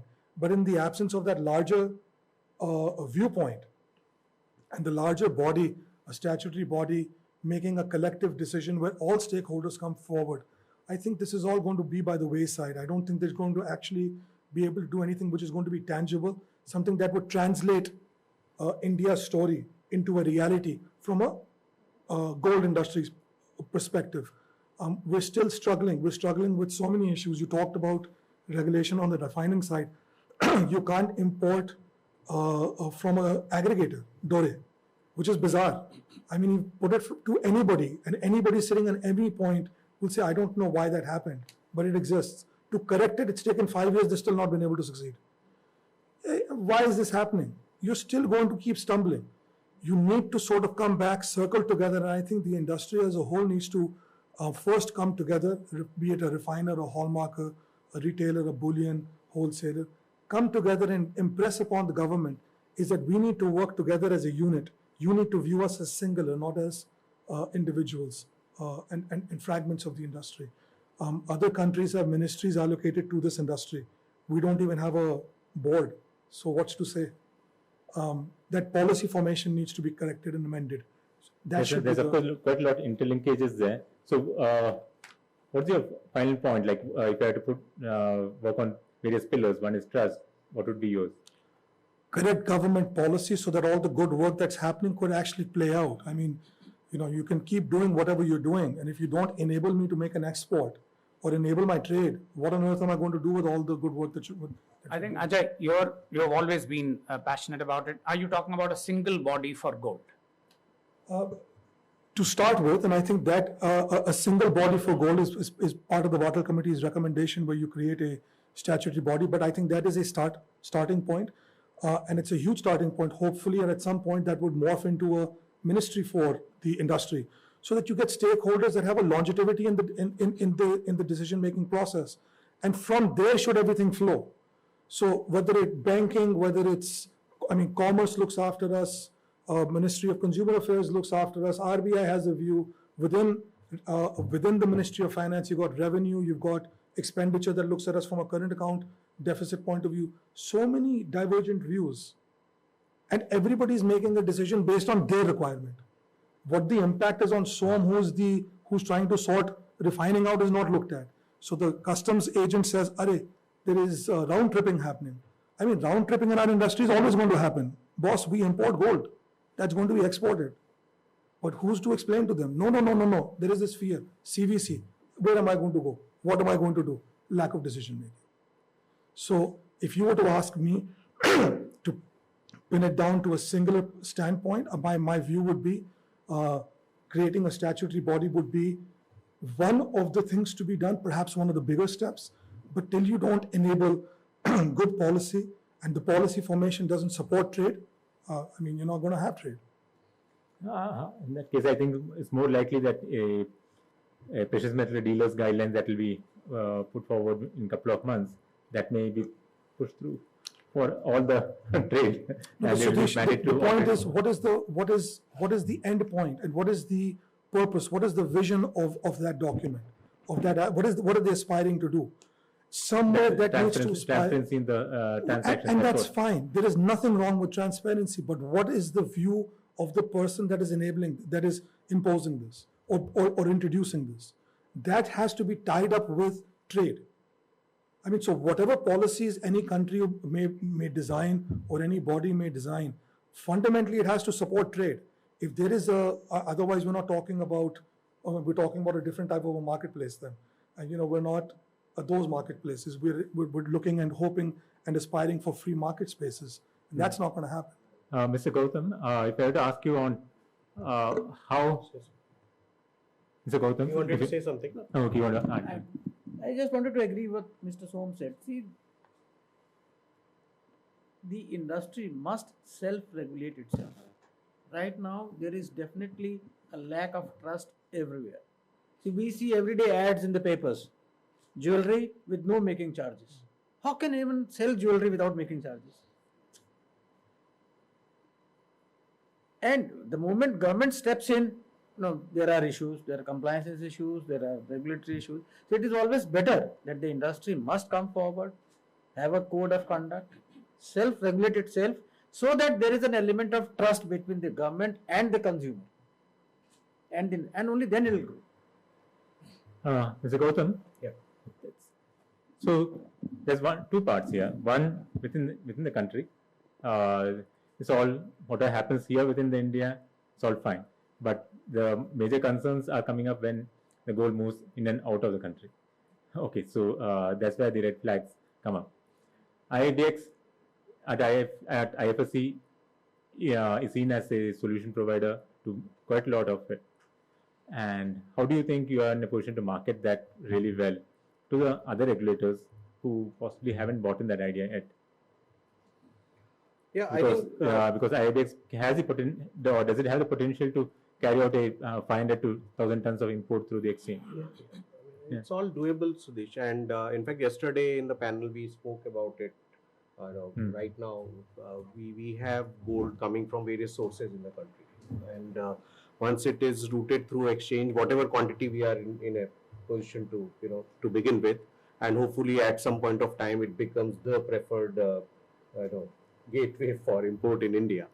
And we have already stipulated what type of gold bars will be coming, from where we'll be sourcing. All those things are very well spelled out. And right now we are working only with the LBMA bars which are there. But this question keeps coming, whether at some point of time there will be UAE good delivery bars, whether there will be at some point of time India good delivery bars. So we'll see how it goes. But at this point of time, we must ensure, because that what David mentioned, that whole gold integrity project, and that is something we have to align ourselves with. That is extremely important for us to establish ourselves as a responsible international institute, where we are able to attract not only the players who are coming to us, and also hopefully at some point of time investment also coming in onto our exchange. And that is where we would be aspiring to be. But another point which I'll just make in the context of India, which I was quite passionately yesterday speaking about, is that I'm actually all for what we call, what we can market as India gold. We have seen the sovereign gold from Canada, Australia, England, and elsewhere, where at some point of time, we need to step up ourselves, and we've seen that the gold which we are producing, though we are not mining that much, but what we are producing in the form of coins, bars, is known to be of highest integrity, quality, and has acceptance globally. And that is where, what we should aspire to. We can be the largest consumer or the second largest consumer in the world, but at some point of time, if we want to take part in this whole ecosystem, we have to step up.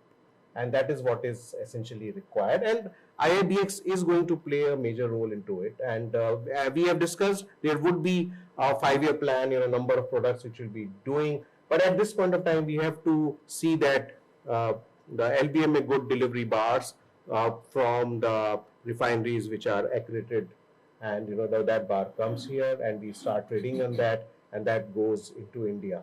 And once we establish that whole process, that it's all happening correctly, there are various audits happening at various points of time, and probably we'll also gain acceptance, and then we will see how we take the next step. But ultimately, at some point of time, we also have to think of, I'm sure World Gold Council also will help us in developing that India Gold and India Good Delivery piece, which has the highest of the standards globally. So you think that would be the first step towards creating a global footprint for India through IIBX? Sudesh, I am very passionate about India, and though your title is about 2030, and I say that our time has come, and we must strive hard to find our place in the international order. And bullion is just one of the pieces. Yesterday we spoke about a whole lot of things, and I am very passionate about this. So that's why I have come here, and trust me, we all are going to work together. And again, it's not that what we want to do. We are going to do this for the industry, because ultimately industry will realize that this is the way forward, and we'll keep listening to them. We'll keep listening to the feedback from the stakeholders, from industry players, and we'll keep on improving. But some of the things on the integrity, the sourcing of the gold, there are no negotiations going on. Okay. Can I I completely endorse what Ashok is saying. India Bullion Exchange, it's just started.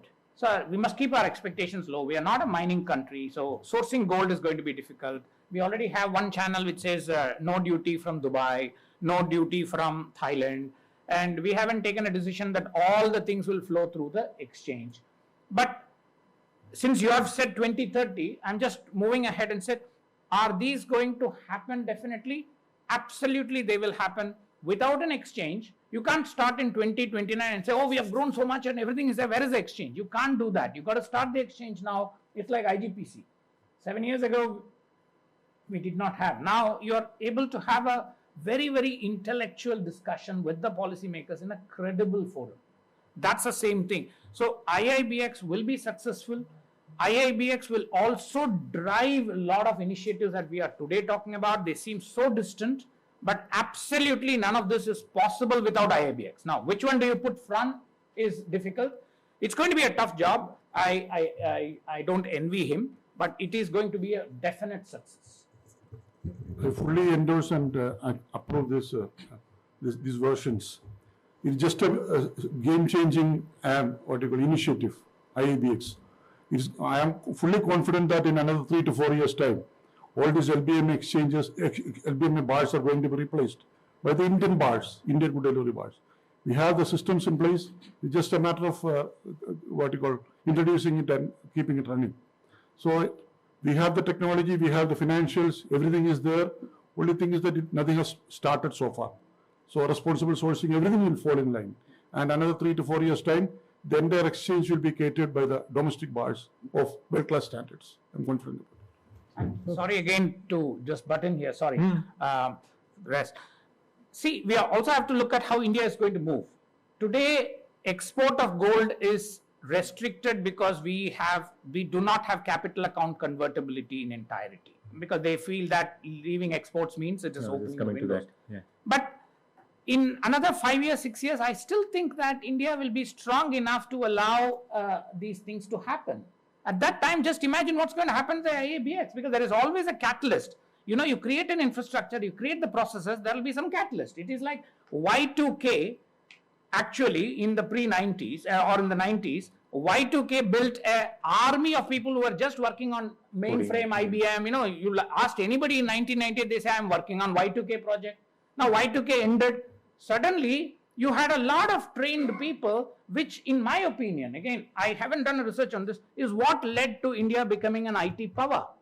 Because Y2K ended, you still had a lot of people who have worked on mainframe, who were sitting in US and other stuff. And then the IT took a different turn. You could not have found such an army of people if there had been no Y2K. It's like that. So I am absolutely sure you should also look at other big developments that are in the offing, actually, which will probably, what I would say, catalyze IIBX. Okay. And refining. So Google, if you had to set out a goal for 2030, what would be like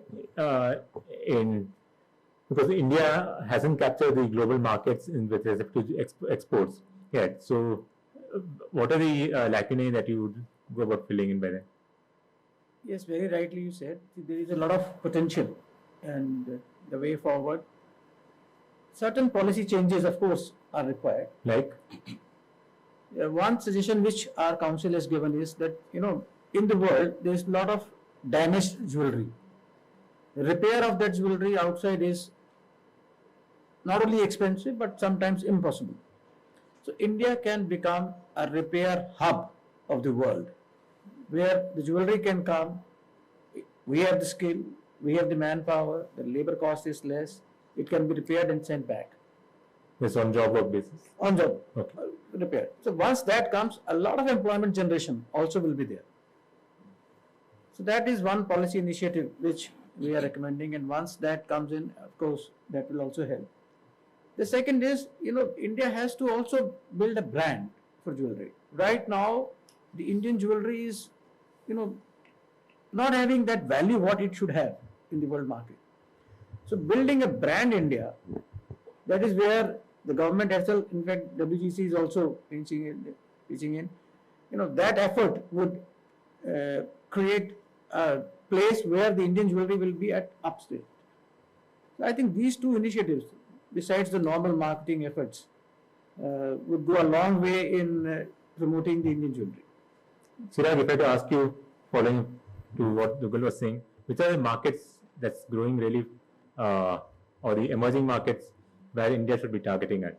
And if you have any goals that you would want to advise to the industry? Yeah, so just to add to what Dugal Saab said, I think what's very important is we often hear that India wants to increase its exports by 40%, 50%.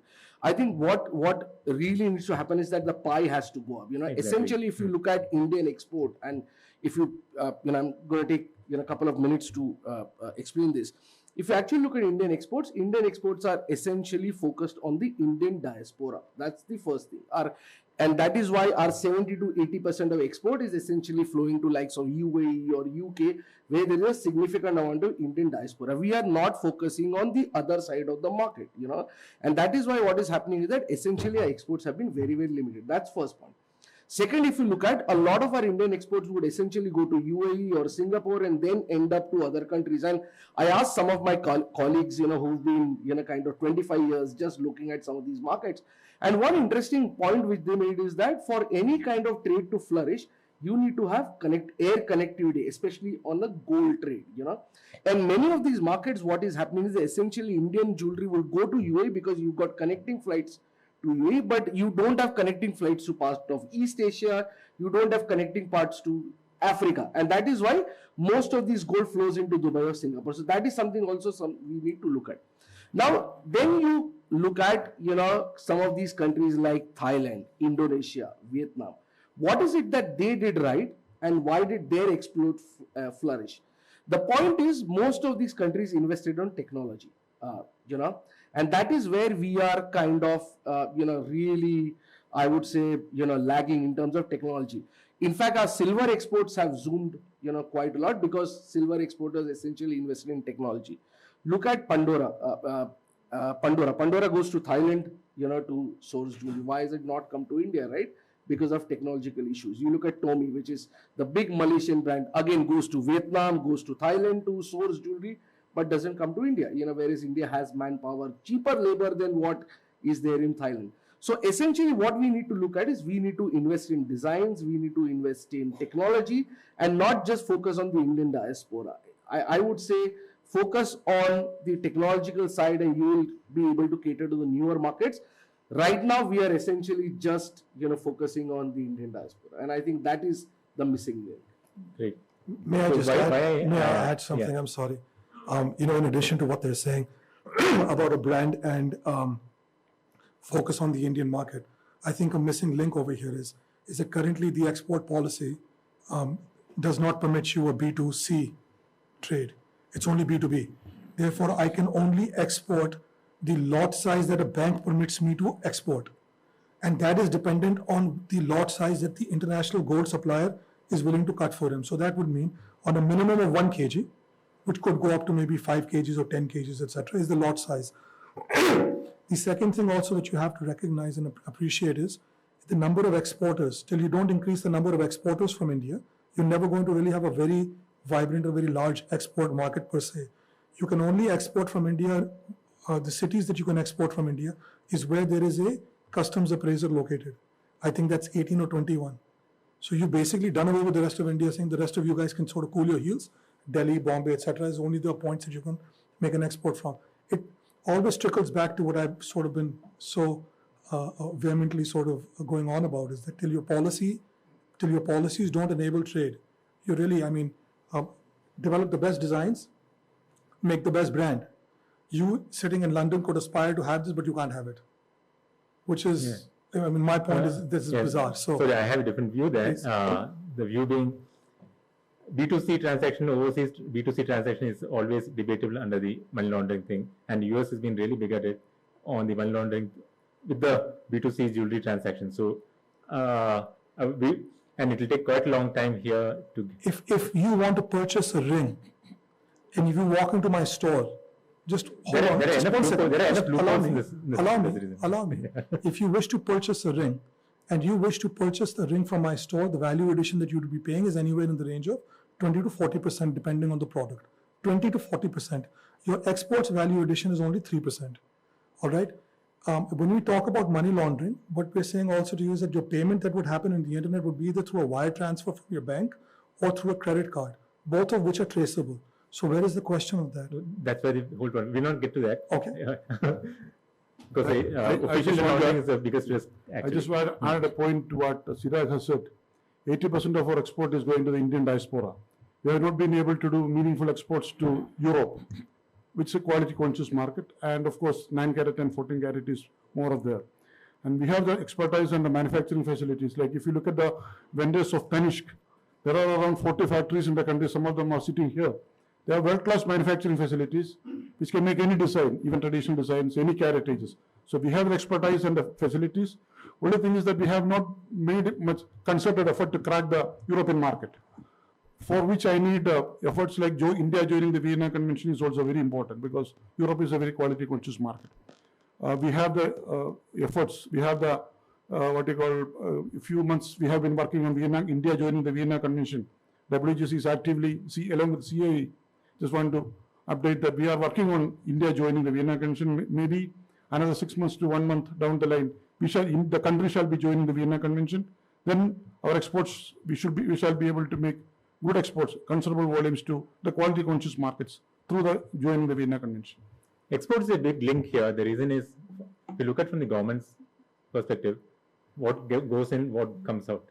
Okay, so if you are able to increase your exports, grow that market really better, then the various policy changes that is required here could actually happen. Can I ask a question here? Yeah. Sorry. GGEPC is again a driver of exports in GGC and all of that. I'm not an expert in that. You have got blockchain people. If money laundering and trade wants to export B2C, it has not been done in the past. Yes, because of money laundering issues. Now that's a big opportunity given emerging technology. Now why don't we just pull all this together and say, can blockchain solve this? And even if it means a change in the consumer way of buying things, entire traceability is given to the regulators. So there is no question of money laundering. Now somebody has to come with a solution to this. You can't simply say someone is going to find a solution and then we will do it. So if B2C has to be facilitated, I think it's important for, I'm not pushing it to GGPC, sit with the government, sit with the technology guys and come out with a solution and say that if you use the solution, do that. You may require money for marketing, but I'm just saying, I'm just pointing out to him because I know he's in blockchain and his system works. I'm saying it is a possibility in the current world to bring technology to solve some of the trust issues, which is what we are doing with GBI. Do it in the B2C as well. So, just to add there, very rightly, the government and we have been working very hard, and in fact, FM had announced in this budget that by June they'll have a jewellery e-commerce policy in place, which would be B2C for B2C. So they are working. I think very soon, by end of this next month, there will be SOPs prepared for exporting jewellery. That was announced in the previous budget for B2C. So that value addition and the ease of business is there. I think that brings us to concluding remarks, and I'll leave it to Chair for the final note, final remarks on this. You are the Chair, right? You're the Chair. So we operate in different styles, where there's a Chair and there's a moderator. It's your event. Thank you very much. I don't need to stand up, do I? No. All right. Thanks. Thank you very much. I think it's a very interesting points made by every member, and clearly 2030, as we said, people have made some very, very clear pointers. Trust is an issue, technology is an issue, and then as Ajay says, follow the trade, and then make the policy. Don't make the policy and try to fit the trade into that policy. I think it's a very important point. And trust and technology, as far as everybody has spoken about, has to come in. And what emerges from this discussion is that what we are saying, at least that's what I gather, is that we need to now take leadership in the global bullion developments. That's something which I picked up, even GGPC mentioned, James mentioned, Chirag mentioned, saying that look what other countries are doing. We absolutely need to shed our reticence in adopting global standards and always assuming and being internal. We definitely need to take the learnings that we have got in other successes onto the bullion industry. And again, my point, which I think some of them agreed, was that, again, it's also, in a sense, what Ajay said, get an SRO, whether you call it a gold body formed by the government or something, take the fate in your own hands, use technology, take leadership in bullion, in the global bullion developments, and there's no point being where you are when the potential is so large. So that's where I would leave it. Thank you all very much. You're always going to be engaged on this and with IGPC. So thank you. Questions from the audience? Yes, David. Probably more just comments rather than questions. I think the first thing that struck me was, Joe, your comments about government coalescing around into one ministry or one body, I think is well said. I think what I've heard over the course of the last few years is a degree of frustration with the fact that nothing seems to move because you've got various points of contact at government, all with protecting vested interests or not the degree of commitment to the cause that's necessary that would probably come from one coalesced group. So I completely agree with that. The other side of the equation is we talk about an SRO. And so really what I'm talking about is governance at the governmental level that needs reform and coalescing. And I think the industry at the Indian, if you would allow me to say this, the Indian industry needs to come together under, as we've discussed, perhaps the SRO as one uniquely powerful body that instead of, I would say, has the boldness to actually make decisions for the industry. And yes, they have to be compromised across such a vast industry and a vast country. I understand that. But you need someone, this body needs to be elected to make the decisions on behalf of said industry to move it forward. So those two sides of the government discussion, the governance of this entire industry need to come together. So I completely agree with what you said.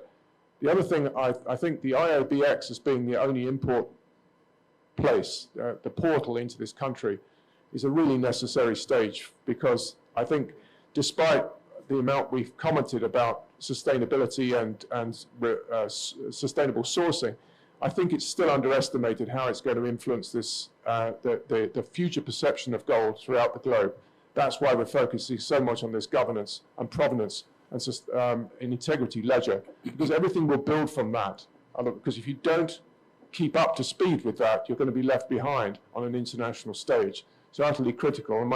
And I noted when I saw the scrap imports, if the government had coalesced, I don't think you'd have questions like this cropping up and the frustration that obviously comes with it. So first thing, governments, and the last thing I'll say, is your comments about the jewellery, the ability to provide for a vast market out there with the expertise and skill I've seen in my short time in my role is a squandered resource. And so getting it in front of the world's a world audience, the brilliance of your artisans, for instance, getting it out there. But AJ, apparently it comes back to governance. So they're not questions, they're comments, and a great discussion. Thank you. So just reflecting on what you said, David, you and me have spoken about the SRO earlier as well. I'm a great believer, a great supporter of what your aspiration is. Sooner rather than later is what my view would be. I mean, putting it simply, I'm hoping that you're able to put this together ASAP. Because yes, that is, and I've said this so many times already, and I'll say it one more time, is that till the policy doesn't enable, until everybody doesn't come together to have a singular vision to what India should stand for internationally, what the contribution of India in the world markets needs to be, what our role needs to be in international markets. Till all that doesn't really come together and become cohesive in a singular vision, I doubt we're really going to be we're still going to be that story of what could have been and what should have been, but somehow just never seems to be happening. I'd end by saying Christopher Columbus was looking for India. All right, I believe it still belongs. We still have the capability, we still have the ability. Just one further thing, sorry, I must say, when I came into this role, even the London market and regulators, Bank of England, FCA, PRA, didn't have any sense of ownership, and they still don't have any sense of ownership of the vast London OTC market. It's quite stunning. Everybody points at each other for ownership of it. What's changing is the fact that I'm grateful to say we've managed to coalesce the market and are changing the way in which the regulators view that market. So if there is a lesson to be learned from it, is the industry needs to come together to force them to pay attention. I don't suspect it's going to be the other way around. If you arrive disjointed at the regulator's door, they're going to look at you as disjointed and point to the next guy. So I think it's the industry to do it first. But actually, I just want to build on David's point. If you are thinking that from the government side there is going to be unification, then you can wait till kingdom come. Not going to happen, right? Which brings us to the point about how the industry needs to come together. So my question to the panelists over here: we have a jeweler, we have a refiner, we have IIBX, we have the Jewellery Council, Metals Focus. If I were to ask you one step that you can take, that allows the industry to come together sooner rather than later, you mentioned ASAP, Ajay, what would that one step be? Because I can tell you from my experience, not just as IGPC, but from pharmaceuticals, from steel, the government is the government. They are going to work the way they do. And everywhere it's the same thing. So the industry needs to put its best foot forward and soon. So what would that one step be? I could tell you this as quick, very quickly, just a singular thing. If the industry started doing this one singular thing, and that is to seek the recommendation of the, to seek the implementation of the recommendations of the Vartal Committee report. No, you are just kicking the can down the road. No, not at all, actually. Not at all. You see, please understand something. What we have is a document that's been printed. The document is a piece of paper, sir. I'm You have to let me finish. I'm asking you. Yeah, well, you have to let me I'm finish. asking you what a specific step as a jeweler might be. You have to allow me to finish. So give me 2 minutes to finish my response. Coming back again to what I said, is that we don't seek the implementation of recommendations of a quasi-government body. Now remember, Niti Aayog sits as a think tank. When everybody comes together, we talked, David correctly mentioned about arriving at the regulator's door disjointed. Currently, that is the state. It is disjointed. We have a document, and that document has actually been a converging point for so many, for all the stakeholders. Seeking that and through that is really what, in my views, from my limited perspective, is really where we're going to seek utopia as far as the government market would be. Seeking that is the one single action. No, I didn't get that.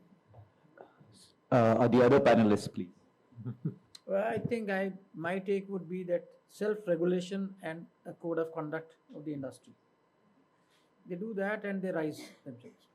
Okay, perhaps I did not communicate my question well enough. I'm asking more from a perspective of a piece of action at a fairly granular level, right? Suppose I'm a retailer, I'm DMart or I'm Reliance Retail, and I want to be able to increase the sales of my private label line, not Unilever and so on. So on my shelves, how will I rearrange some of the SKUs that I have that on the margin allow me to increase the sales? So at that granular level, can you give me one step, each one of you? I understand where you were coming now from, Ajay, so pardon me if I was pushing back too hard. Because for me, without that granular level of thinking, we are all whistling in the dark, and we will continue to whistle in the dark for another 5 years. So let me take you through the steps and through the levels that you're, and down to that level of the step that we're speaking of. As a retailer, So if I may, and the reason I ask that is because unless the leaders in the industry are prepared to get down into the trenches and think through at that level of detail, you will continue to get at the industry level also what we just saw in the Sepa, this whole business of 7112, 7118, where you can import unlimited quantities. Somebody at the senior enough levels just did not look at it, review it clearly, and so you have this kind of, if I may say it, let me not use that word, this kind of thing happening.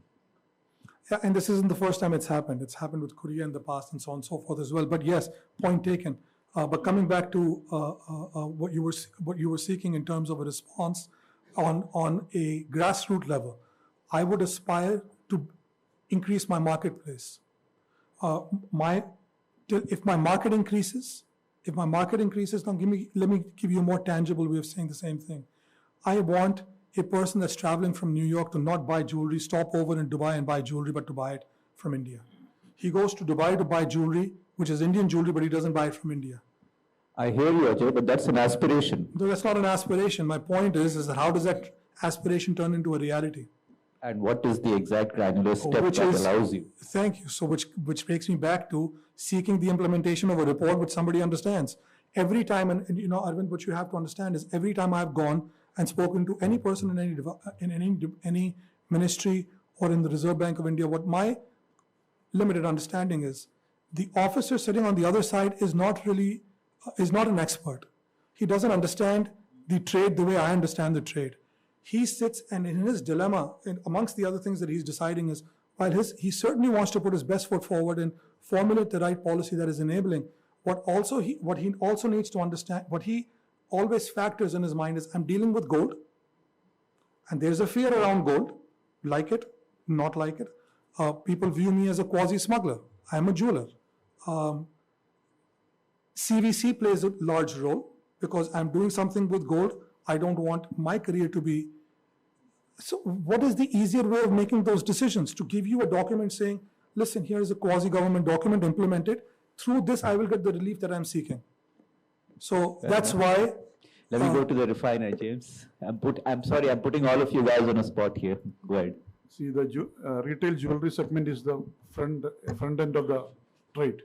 So if the discipline starts right from the retailer level, it will percolate to the upstream and other downstream elements, like legal subset.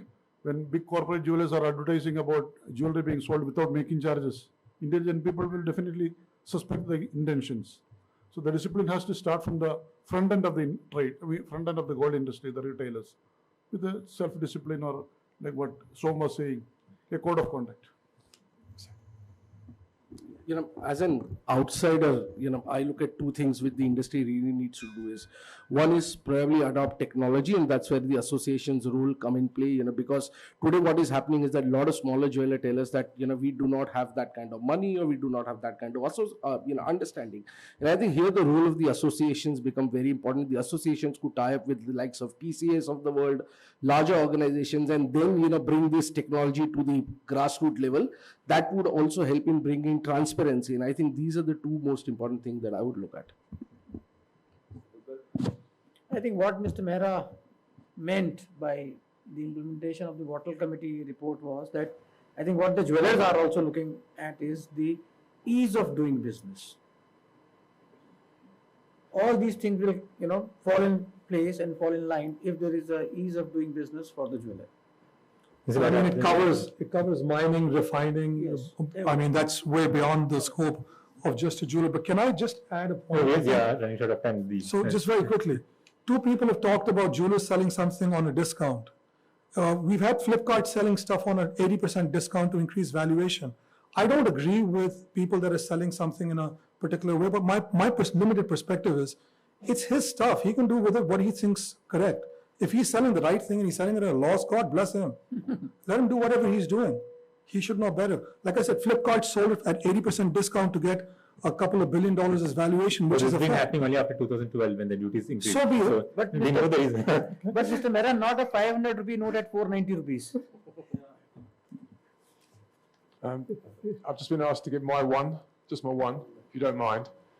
I think the industry needs a body about the size of the body in front of me right now, elected, that have the power over the rest of the industry and can exert that authority, and to James's point, have the discipline to see the big end game. And they're in the role for quite a long time, and they can see a collective vision, because that body will make the changes that's necessary, will stop discussing and get stuff done, and will also be able to present a united front to the government, who I'm pretty sure, confronted with that, would make changes.